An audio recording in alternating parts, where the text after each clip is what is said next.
जय माता दी सगळ्यांना। आज मी आपलं श्री क्षेत्र सप्तशृंगी आई ह्या गडावर आलेली वणीला। आज इथे दर्शनाला आले ना तर मी खरंच आज मला असं नाराजगी हे झाली। त्याचं रिझन काय माहिती आहे? एक देवस्थान आहे, ह्या देवस्थानाच्या ठिकाणी येताना तुम्ही कपडे कसे वेअर केले पाहिजे पहिले हे शिका। 2-3 जणांनी शॉर्ट फ्रॉक हे काय फिरण्याचं ठिकाण आहे का, फॅशन करण्याचं ठिकाण आहे का?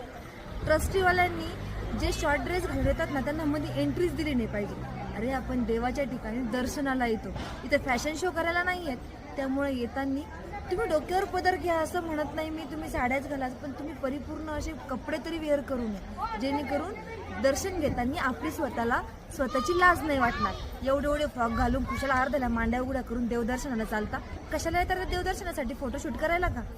खरंच ही गोष्ट ट्रस्टीवाल्यांनी लक्षात घेऊन ही गोष्ट थांबवली पाहिजे आणि शॉर्ट कपडेवाल्यांना आतमध्ये एंट्री दिलीच नाही पाहिजे, एवढीच विनंती।